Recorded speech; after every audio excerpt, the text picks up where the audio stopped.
You want to learn how to use power tools, but you are a total beginner and you don't even know where to start? Well, you're in the right place. Hey guys, I'm Ashley French. I am a DIYer and I help total beginners renovate and DIY their homes. This video is going to be part of a series where I teach you how to use power tools.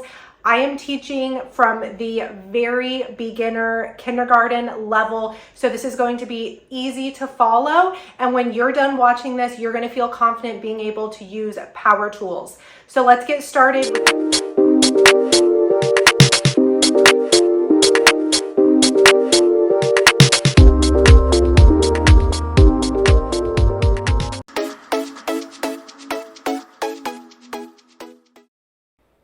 Table saws are used to cut longer straight line cuts.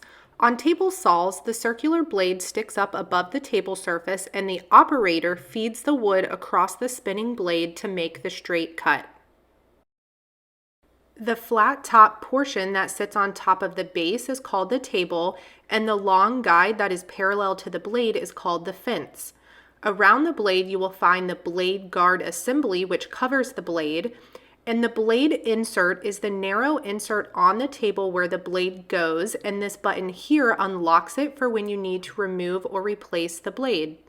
The blade guard assembly is made up of the anti-kickback paws on the back, which prevent your board from kicking back at you while cutting, and the metal blade that's behind the saw blade is the riving knife, which keeps the two pieces of your board separated while making your cut.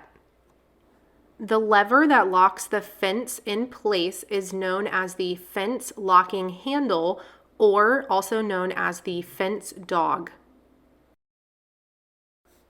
On the edge of the table, you will find a scale which indicates how many inches away your blade is from the fence. Lock the lever down for the measurement you want to cut. So if you want your cut piece to be 3.5 inches wide, lock the lever down at the 3.5 inch mark. The blade height adjustment wheel on the front allows you to raise or lower the blade.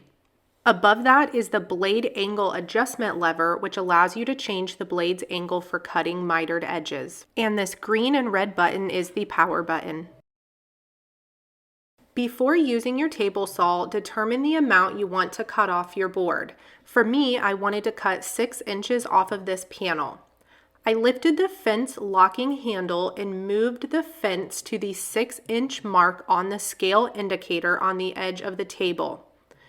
Then I used my measuring tape to measure from the blade to the edge of the fence, just to confirm that it was an exact 6 inches. Next, you need to adjust the blade height.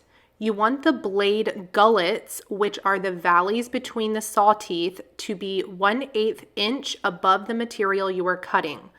I lowered my blade so that the gullet was just above my wood panel. Make sure that you grab your push stick and have it sitting on the right side of your table saw before you begin cutting. When you are ready to use, put on your safety glasses and ear protection and plug in your saw. Turn on your saw by pushing the power button. Set the wood firmly against the table and the side fence. Push the board through the blade at a slow and steady rate, making sure you are both pushing the board down against the table and pushing it against the fence at the same time without lifting your material off the table. When you get near the end of the board, pick up your push stick with your right hand to push the rest of the board that is between the saw blade and the fence through the table saw. Keep at least 6 inches between your hand and the saw blade at all times. An extra tip that I want to give is to try and stand just a little to the left of the saw blade and not directly behind it when possible, to avoid being hit by the material in the rare event it is kicked back at you. If you are using the blade guard assembly with the anti-kickback paws that I showed earlier, you shouldn't have to worry about this, but it's always good to be prepared.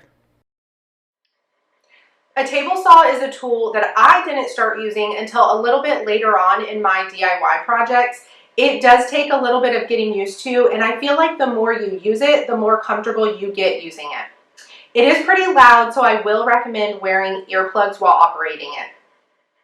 Some examples of when you would use a table saw are if you had purchased a full 4-foot by 8-foot sheet of plywood or MDF and you needed to cut it down into smaller pieces. For example, if you wanted to cut down a full sheet into strips, you could make your own shiplap or even baseboards. Another example is if you wanted to cut down a full sheet into smaller pieces to build your own cabinets or furniture. A lot of DIYers will use a table saw to cut down full sheets of plywood or MDF into smaller pieces because it's usually more affordable than buying the smaller pieces already cut down for your project. And a table saw can typically be used for anything that a circular saw can be used for, so it really just comes down to which of the two saws you're more comfortable using.